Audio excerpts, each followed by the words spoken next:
एक गुरुजी मध्य प्रदेश में जो हमारे गुरुजी महाराज का आश्रम है वहाँ पर हमसे मिले थे लगभग 1 वर्ष पूर्व। और तभी से इन्होंने निवेदन किया था कि आप रामपुर के गजरोला धाम में आइए। तब से ही हम लोग सोच रहे थे कि कितनी जल्दी इनके यहाँ चलें। बार बार इनका भी अनुरोध होता था।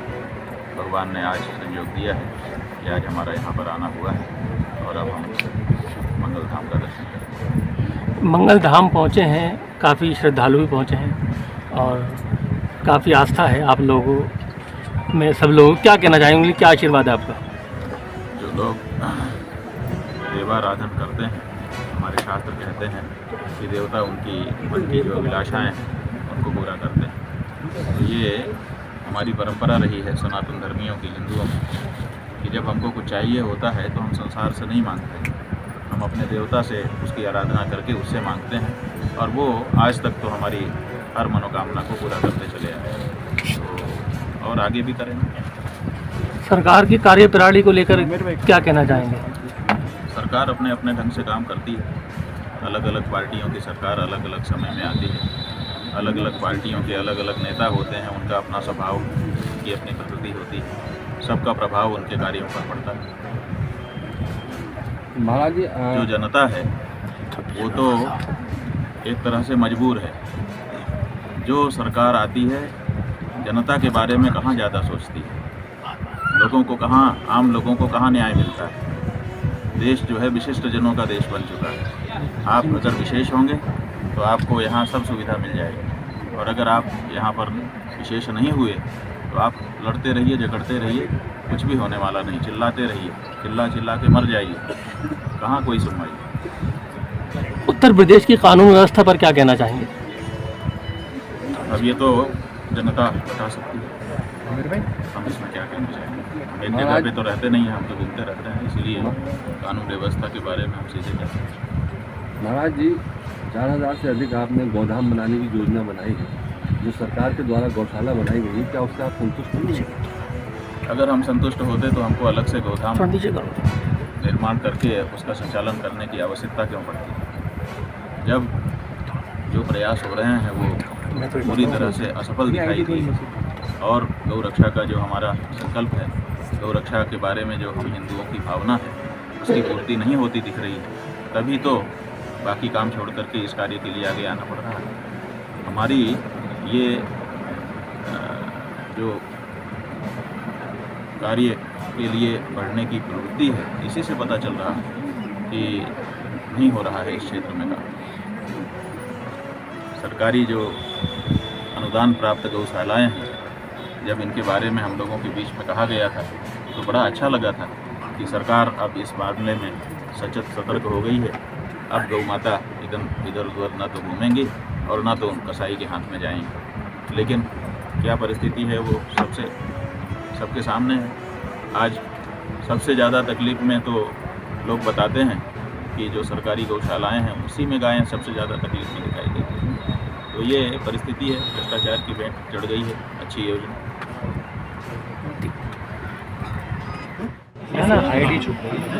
महाराज जी से एक सवाल आपसे लेना था।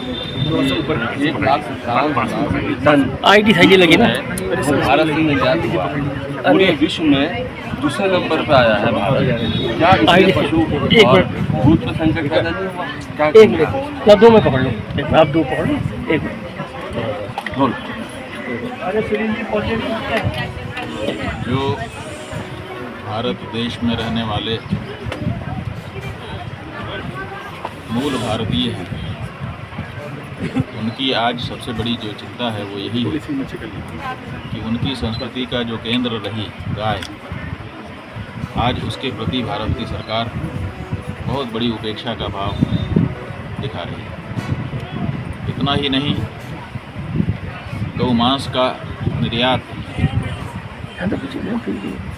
गौ हत्या को हम नहीं स्वीकार कर रहे थे, लेकिन गौ हत्या को सरकारों ने जारी रखा है। इतना ही नहीं, बहुत बड़ी मात्रा में, इतनी बड़ी मात्रा में कि पूरे विश्व में गौ मांस का निर्यात करने वाले देशों में ऊंचा स्थान, लगभग पहला स्थान अब भारत को मिल रहा है। दूसरे तीसरे नंबर पर था, अब उसकी पहले नंबर पर जाने की परिस्थिति है ब्राज़ील के बाद।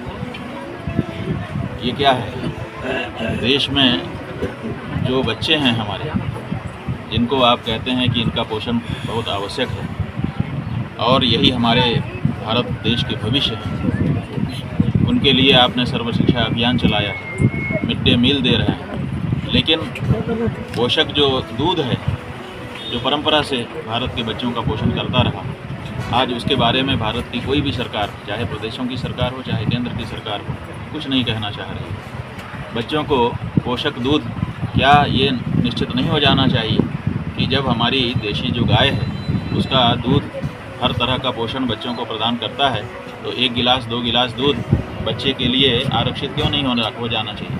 लेकिन बच्चों के लिए तो ये हो नहीं रहा है, बड़ों के लिए भी शुद्ध दूध मिलना अब अपने देश में मुश्किल हो गया है। यूरिया का दूध बना करके जितनी भी खपत है उसको पूरा किया जा रहा है। बार बार जो विषय के विशेषज्ञ लोग हैं, यहाँ तक कि मीडिया के भी जो जागरूक मीडिया है, वो भी इस बात को उठाता है कि नकली खोआ बिक रहा है, नकली दूध बिक रहा है, यूरिया से बनाया जा रहा है, फैक्ट्रियाँ पकड़ी जा रही हैं, सब हो रहा है, लेकिन उसके बाद भी इसमें कोई कमी नहीं आ रही है।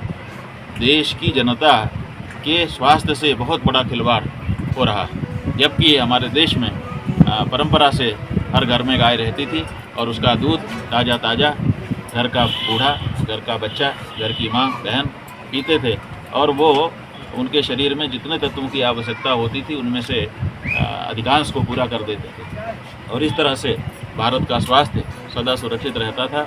लेकिन अब स्थिति बदल गई है। नकली दूध और नकली खोवा और नकली दूसरी चीज़ें लोगों के सामने परोसी जा रही हैं और भारत सरकार से जब ये बात कहो तो वो पता नहीं गौ मांस बेच करके उसको क्या फ़ायदा हो रहा है, इसके बारे में कुछ बोलने को भी नहीं तैयार। हम लोगों ने पूछा कि बता दीजिए कि आपको क्या ऐसा लाभ है, अगर कोई ऐसा लाभ हो जिससे देश सुरक्षित रहता हो तो हम लोग भी विचार करें, लेकिन वो भी बताने को तैयार नहीं। जो ऑफलाइन विद्वान हैं वो कहते हैं कि इसमें सरकार को बड़ा फ़ायदा कुछ ऐसा नहीं है, असली फ़ायदा नेताओं को है। जब वो गौ हत्या को बढ़ावा देते हैं, इस प्रदेश से उस प्रदेश में गायों को ट्रक में लदी हुई पार करवा देते हैं, तो हर ट्रक के पीछे उनको कुछ रुपया मिलता है और नेता लोग उस रुपये से अपनी राजनीति करते हैं। तो ये जो बात है ये बहुत साफ स्वर में अब जगह जगह पर कार्य करने से हम लोगों को सुनाई दे रही है। इस बारे में नेताओं को जवाब देना चाहिए। अच्छा महाराज जी, काफ़ी सवाल कि आपने आह्वान किया है कि गौ मतदाता बने, तो क्या कार्य योजना है? लगता है कि चुनाव में, आने वाले चुनाव में जो है क्या मुद्दा बनेगा गौरक्षा की? कार्य योजना हमारी कुछ नहीं है जी।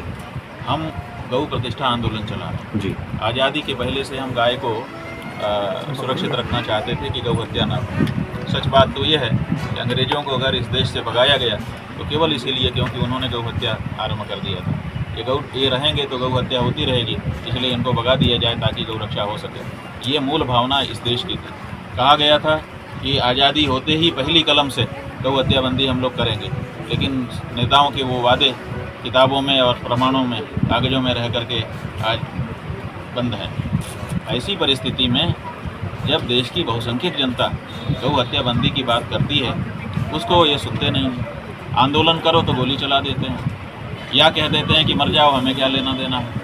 कोई पदयात्रा निकालता है, कोई धरना देता है, कोई आमरण अनशन करता है। जो सरकारों के सामने कहने की रीति नीति बनी थी वो सब आज ध्वस्त हो चुकी है, क्योंकि कोई सुनने के लिए तैयार नहीं। तो ऐसी परिस्थिति में आखिर देश की जनता करे तो क्या करे।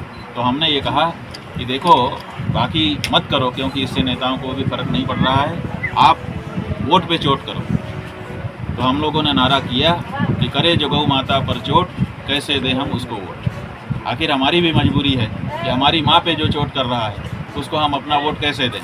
और दूसरे धर्मशास्त्र की दृष्टि से भी हम लोगों ने विचार किया तो ये पाया कि अपराधी और पापी का जो समर्थन करता है वो भी अपराधी और पापी होता है। कानून की दृष्टि से अपराधी और धर्म की दृष्टि से पापी होता है। तो अगर हम ये जो नेता जो हमारे वोट से जीतते हैं और संसद में या विधानसभाओं में जाते हैं और वहाँ पर गौ हत्या का कानून, गौ रक्षा का कानून नहीं बना करके गौ हत्या को प्रोत्साहन देते हैं, तो आखिर हमारे वोट से गए हैं, इसलिए उनके द्वारा किए गए इस कार्य का दोष, पाप हमारे ऊपर भी आता है। तो हम क्यों पापी बने बिना मतलब में। इसलिए अपने पाप को बचाने के लिए और अपनी गौ माता को सुरक्षित रखने के लिए अब जो हमारा आंदोलन है वो इसी रूप में जा रहा है कि हम उसी प्रत्याशी या उसी पार्टी को वोट देंगे जो गौ माता के लिए साफ साफ खड़ा दिखाई देगा। तो मताधिकार का हमारा जो प्रयोग है उसी से हम देश को बदल सकते हैं। भारत जैसे देश में अगर गाय धड़ल्ले से काटी जा रही हो और उसके मांस को बोटी बोटी करके उसको बेचा जा रहा हो तो ये भारत की संस्कृति के किसी भी तरह से अनुरूप नहीं है, भारत की भावना के भी अनुरूप नहीं है। लेकिन ये सब हो रहा है क्यों? क्योंकि हमने अपने मताधिकार का सही प्रयोग नहीं किया है। इसलिए अपने मताधिकार का सही प्रयोग करना ये हमारा हक भी है और इसमें हम किसी का कुछ नुकसान भी नहीं कर रहे हैं। हम कह रहे हैं कि हम गाय की रक्षा चाहते हैं, उसके लिए जो खड़ा होगा उसको हम वोट देंगे और बाकी को देना बंद करेंगे। तो इससे देश में बदलाव आएगा और देश सचमुच में जो था वो फिर से बन सकेगा। भारत भारत रह जाएगा। भारत जो है वो विदेश बन जाए तो विदेश फिर क्या करेंगे। इसलिए भारत को भारत रहना चाहिए और भारत में भारत की संस्कृति, भारत की सभ्यता और भारत की परंपरा बची रहनी चाहिए। भारत की जो भावना है अगर भारत में उसका सम्मान नहीं होगा तो विश्व के किस कोने में उसका सम्मान होगा। इसीलिए भारत के लोगों के हाथ में जो शक्ति है वो मतदान की है और उस मतदान को हम गाय के पक्ष में अब मोड़ना चाहते हैं। और इसी के लिए हम लोगों ने लोगों को गौ मतदाता के रूप में संकल्पित कराना आरंभ किया है और गौ भक्तों से भी कहा है कि आप ये जो दिन रात मुकदमा झेल रहे हैं इसकी ज़रूरत नहीं है। आप चुनाव में खड़े होइए ताकि जो गौ मतदाता हैं वो आपको वोट दे सकें और धीरे धीरे ये शुरुआत हो देश में, फिर आगे सबका ध्यान जब चला जाएगा इस मामले पर तो गाय के लोग संसद में अथवा विधानसभाओं में बैठेंगे और वो वहाँ पे कानून बनाएंगे गौ माता के।